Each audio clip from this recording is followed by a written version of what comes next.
நம்ம வாழ்கிற இந்த பூமியை பற்றி நம்ம எவ்வளோ தெரிஞ்சு வச்சுருக்கோம் அப்படின்னா அது மிக மிக குறைவு தான். இந்த பிரபஞ்சத்தை பற்றியும் பூமி பற்றியும் நம்ம தெரிஞ்சுக்க ஆரம்பிச்சிட்டோம்னா நம்மளால் தூங்கவே முடியாது. ஏன்னா நிறைய அதிசயங்களும் புதிர்களும் நிறைஞ்சது தான் இந்த பிரபஞ்சம். இந்த பிரபஞ்சத்தில் கோடிக்கணக்கான கிரகங்கள் கேலக்சிஸ்ன்னு இருக்குது. ஆனால் இது வரைக்கும் நம்ம பூமியில் மட்டும்தான் எல்லா உயிரினங்களும் வாழ்கிறதுக்கு ஏற்ற சூழல் இருக்குது. மற்ற கிரகங்களில் உயிரினங்கள் இருக்குதான்னு இப்போ வரையும் ஒரு தெரியாத புதிராக தான் இருக்குது. பூமியில் மட்டும்தான் உயிரினங்கள் இருக்குதான்னு கேட்டால் இது வரைக்கும் ஆராய்ச்சியாளர்கள் கண்டுபிடிச்ச கிரகங்களில் உயிரினங்கள் இருக்க மாதிரி ஒரு கிரகத்தை கூட இப்போ வரை கண்டுபிடிக்கல. உண்மையிலேயே உயிர்கள் வாழ்கிற மாதிரி கிரகங்கள் இருக்குதான்னு யாருக்குமே தெரியாது. ஆனால் ஆராய்ச்சியாளர்கள் என்ன சொல்கிறாங்கன்னா, இந்த பிரபஞ்சத்தில் நம்ம பூமியை மாதிரியே பல லட்சக்கணக்கான கிரகங்கள் இருக்குது. அப்படி இருக்க கிரகங்களில் ஏலியன்கள் இருக்கவும் வாய்ப்பு இருக்குன்னு சொல்கிறாங்க. ஆனால் நம்ம அவங்கள கண்டுபிடிக்கலன்னு குறிப்பிடுறாங்க. நம்ம பூமியில் மிகப்பெரிய பேரழிவுகளை ஏற்படுத்துகிற ஒரு நிகழ்வு தான் இந்த பூகம்பம். ஒவ்வொரு வருஷமும் பூமியில் 10 லட்சத்துக்கும் மேலே பெரிய மற்றும் சிறிய நிலநடுக்கங்கள் ஏற்பட்டுட்டு தான் இருக்குது. இது ஏற்படுறதுக்கு என்ன காரணம்னா பூமியோட டெக்டானிக் பிளேட் இயக்கம். அதாவது நம்ம பூமியோட தரைப்பகுதியில் எப்பவும் இயக்கத்திலேயே தான் இருக்கும். இதில் எப்போ பெருசாக மாற்றம் ஏற்படுதோ அப்போ தான் மிகப்பெரிய பூகம்பம் சுனாமிகள்னு ஏற்படுது. நம்ம பூமியில் இருக்க தண்ணி வெறும் 3% மட்டும்தான் மனிதர்கள் பயன்படுத்துவதற்கு நீராக இருக்குது. மற்ற எல்லாமே கடல் நீராக இருக்குது. இதை பற்றி ஆல்ரெடி ஒரு வீடியோ போட்டிருப்போம். மேலே இருக்க லிங்கை கிளிக் பண்ணி நீங்கள் அதை செக் பண்ணி பாருங்கள். நம்ம பூமியில் இருக்க குப்பைகளை விட பூமிக்கு வெளியே இருக்க குப்பைகள் அதிகம். எப்படி பூமிக்கு வெளியே குப்பைன்னு கேட்டால் இதுக்கு காரணம் செயற்கைக்கோள்கள்னு சொல்லலாம். இந்த செயற்கைக்கோள்களோட இயக்கம் முடிஞ்ச பின்னாடி அப்படியே விண்வெளியில் குப்பையாக மாறிடும். இதைத்தான் ஸ்பேஸ் ஜங்க்னு சொல்லுவாங்க. இது நம்ம பூமியோட ஈர்ப்பு விசை காரணமாக ஈர்க்கப்பட்டு பூமியை சுற்றி வருது.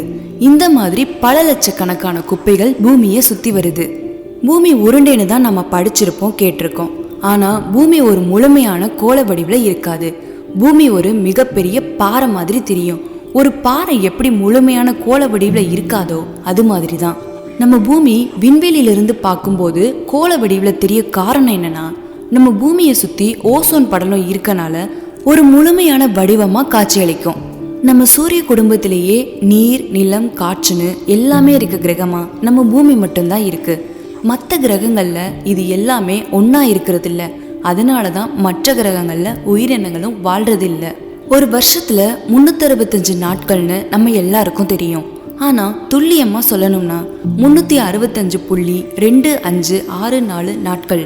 இந்த 2564 நாட்கள்ங்கிறது 4 வருஷத்துக்கு ஒரு தடவை லீப் ஆண்டா பிப்ரவரி 29ன்னு ஒரு நாளாக மாறுது.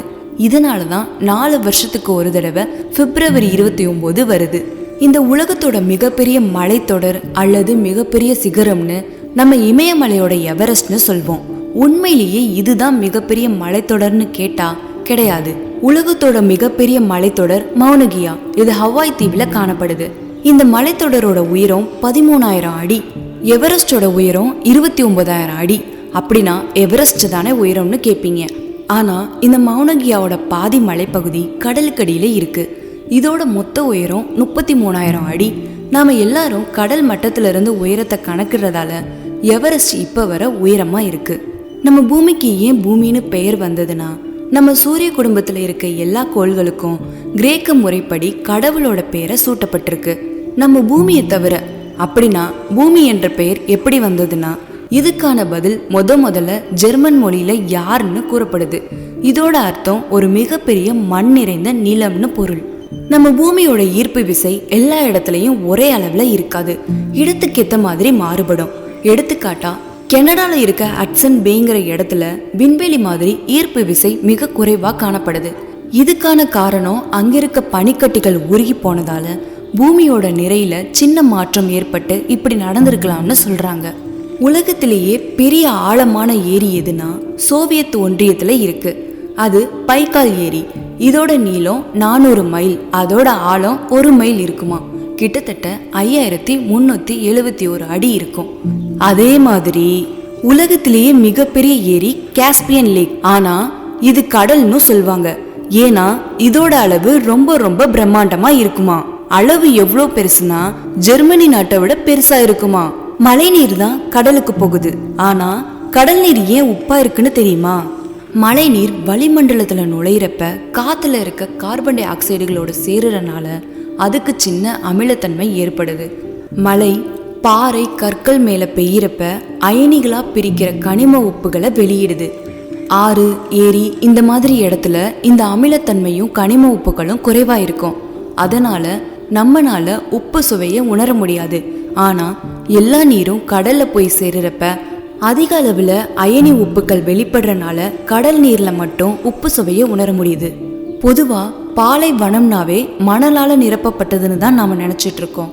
ஆனா உண்மையிலேயே எல்லா பாலைவனமும் மண்ணால நிரப்பப்பட்டதில்லை. அதுல 85% பாறைகளால ஆனது. உலகத்துல மிகப்பெரிய பாலைவனமா சஹாரா பாலைவனம் இருக்கு. இது ஆப்பிரிக்காவோட 1/3 நிரப்பக்கூடும். வளிமண்டலத்தோட பல அடுக்குகள் மீசோஸ்பியர், அயனோஸ்பியர், எக்ஸோஸ்பியர், தெர்மோஸ்பியர் மற்றும் ஓசோன் இது எல்லாம் நம்ம கிரகத்தை மூடுது. ஆனா இது வெப்பமண்டலம் கிரகத்துக்கு மிக நெருக்கமா இருக்கு. இது நம்ம வாழ்க்கையை ஆதரிக்குது. உண்மையிலேயே மிக மெல்லிய அடுக்கா இது பூமியில இருந்து சுமார் 16 கிலோமீட்டர் உயரத்துல இருக்கு. பூமியோட மற்றொரு அற்புதமான அம்சம் என்னன்னா உலக அளவுல கிட்டத்தட்ட 500 எரிமலைகள் இருக்கு. பூமியோட 80% மேற்பரப்பும் மேலையும் கீழையும் இருக்கிறது எரிமலை மண்ணால் ஆனது. பூமியில திட, திரவ மற்றும் வாயு நிலைகள்ல நீர் இருக்கு. இது பனிப்பாறைகள், சதுப்பு நிலங்கள், ஏரிகள், ஆறுகள், கடல்கள், பெருங்கடல்கள் வடிவில் பூமியோட மேற்பரப்புல கிட்டத்தட்ட 3/4 பகுதியை உள்ளடக்கி இருக்கு. 97% கடல்ல உப்பு நீரா இருக்கு. பூமியோட உள்பகுதி சுமார் 1200 கிலோமீட்டர் ஆரம் இருக்க திடமான பந்தா கருதப்படுது. இது முக்கியமா இரும்பால ஆனது. இதோட எடையில 85% இரும்பு இருக்கிறதா மதிப்பிடப்பட்டிருக்கு. இதோட மையத்துல 10% நிக்கல் இருக்கு. பூமியோட காந்தபுலம் சூரியன்ல இருந்து வர உயிர் ஆற்றல் துகள்களோட தொடர்ச்சியான தாக்குதலுக்கு எதிராக ஒரு கவசம் செயல்படுது. இந்த காந்தபுலம் பூமியோட உள்மையத்திலிருந்து சூரிய காத்தை சந்திக்கிற எல்லை வரை நீண்டிருக்கு. அது மட்டும் இல்லாம சில விலங்குகள் தங்களோட வழியை கண்டுபிடிக்கவும் இந்த காந்தபுலம் உதவுது. நம்ம ஒரு திசை காட்டியை பயன்படுத்துறப்ப அது நமக்கும் உதவுது. பூமியோட துருவங்கள் சூரியன்ல இருந்து மிக குறைந்த வெப்பத்தை பெறுது. அதனால அது நிரந்தரமா குளிர்ச்சியா பனியால மூடப்பட்டிருக்கும்.